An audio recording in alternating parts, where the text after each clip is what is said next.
Liga, and the club have they've done a great job as well since your playing days, Andrea, of modernising the stadium without losing that atmosphere. They haven't lost anything, you know, of the spirit that El Sadar had, you know, back in the day. You see, it's a modern facility, but still the atmosphere, you know, it's fantastic. The fans are really close to the players, but everything inside the stadium is brand new. The press conference room, the dressing rooms. Verde deflected, and what a save by Herrera. I think that was heading in, and he had to combine with Rodrigo, who goes for the curler. It's pushed away by Herrera. Goal, a great chance to open the scoring, and he does. A terrible error by Ali Catena, allowing himself to be caught in possession. Vinny took the gift and made it look easy as he raced through to net the opener. 3 minutes in, it's Vinny Jr. with his 11th of the season. Real Madrid, with their first attack, have their first goal. Well, and you said it, they were sitting back in a 4-4-2 with Vinny and Rodrigo being the two strikers, not really, you know, doing much, but as soon as Vinny smelled. And here is Arezzo. Lunin has to push it wide. Might have been going wide anyway, but Arezzo taking on the shot. Taking on Unai Garcia, cutting inside, going to ground, no penalty. Vinny looks round at in the last few months with our ninth with the cross.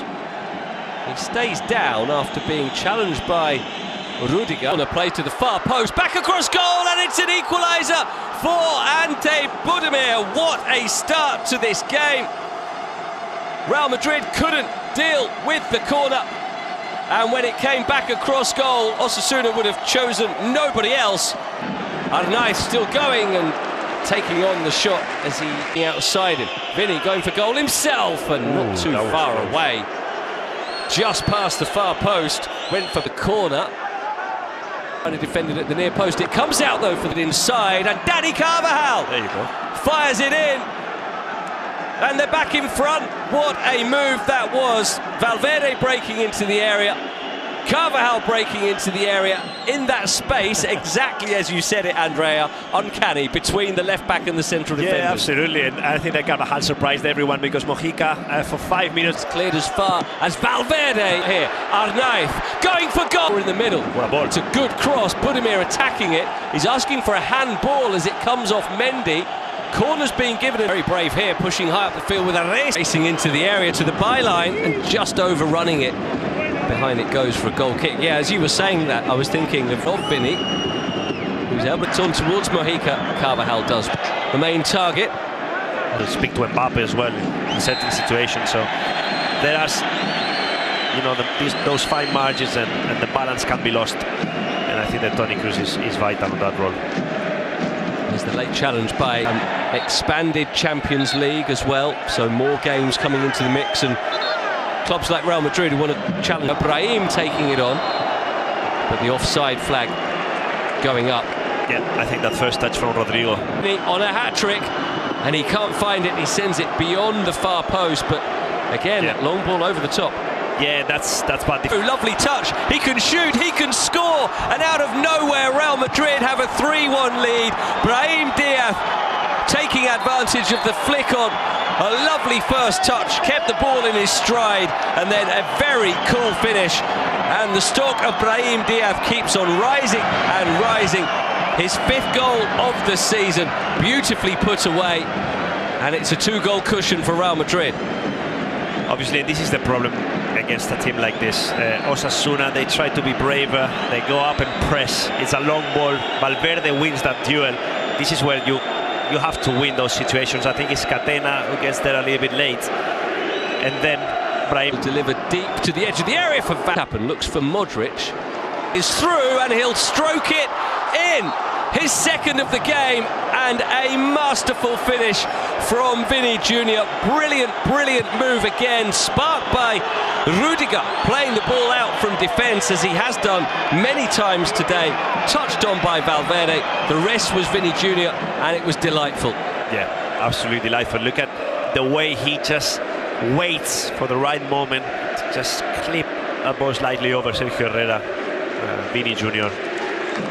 Look at him, enjoying himself. Now you can say it's game over with 30 minutes to go. There's no chance for Osasuna to get back into the game. Rudiger, careful. Here's Rodrigo looking to make it 5. After a great combination with Vinny, it's saved by Herrera. Vinny will try and make something else happen. Looks for Modric. Headed away. Rodrigo in the middle. Vinny looks for... Raul Garcia tries to advance. He thinks he was fouled by Ruben Garcia. The referee allowing play to go on. Challenged by Arezzo, who does well, but it comes off the corner flag. And Vinny comes away with it. He's penalised, though, for the foul. Swings in the deep cross and... Been like a father for these players. Slightly attacking substitutions, perhaps. Funkel's more of a left back as Vinicius gets fouled yet again. And by the way, decent-looking cross and the goals he scored, but he's all-round, game. He needed time as well, and he's still going. And he forces the save in the end. Unlucky, isn't he? Herrera. He's desperate to score, isn't he? He's desperate to score. He does really well because... Rich, who will shoot, save, and it's Lucas Vázquez who follows up, but the offside flag goes up, so for now it isn't a fifth goal. Modric wants it to be checked. He was the man with... And way to bring on fresh legs. Bar on the rebound. Oh, the slip from Valverde. Well, what a moment that would have been. Arda Güler. Arda, look at Vini. He goes Arda. What? I mean, just for this, you can see that we're talking about a special talent. He just comes on for 5 minutes and he has that bit of magic in his head to see Sergio Herrera off his line and nearly score from the halfway line. An emphatic win. Let's have a look and enjoy what Arda Güler has done there. Look at this. Sensational. He cuts it back and it's a chance and it's a goal. Iker Muñoz fires it through the legs of Lunin. A powerful strike from Muñoz. And those Osasuna fans who've stayed right until the end do get another reward. A third goal of the season for Muñoz. Lunin probably won't be too proud of his efforts to keep it out as it went through his legs. No, and I mean, good for Iker Muñoz. And a youngster scoring against Real Madrid, it will not count, but for him, a special and proud moment. In a season where he's had to play very important games. He started against Barcelona del Sadar, for example, and he had a stellar performance. Today he had to come on when the game was over already. Moncayola outside him, the cross comes in.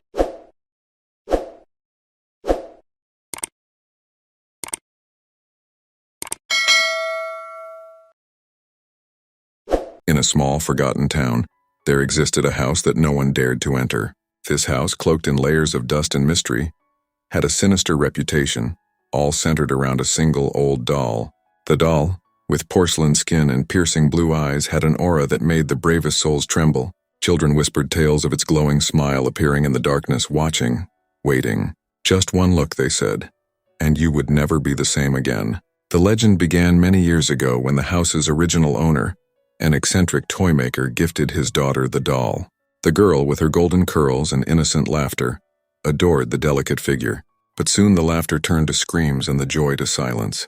The toy maker's daughter vanished mysteriously one cold winter's night, leaving only the doll behind, sitting motionless on her bed, its eyes gleaming in the moonlight. As time passed, the house fell into decay, and the memory of the toy maker and his daughter faded into the shadows of history. But the doll remained, untouched by dust echoing the frightful past. It was said that every full moon, soft whispers and faint giggles could be heard from the house, accompanied by the faint melody of a long-forgotten lullaby. If you listened carefully, you could hear the doll calling out for a playmate in the dead of night. One fateful evening, a group of curious teenagers dared to uncover the truth.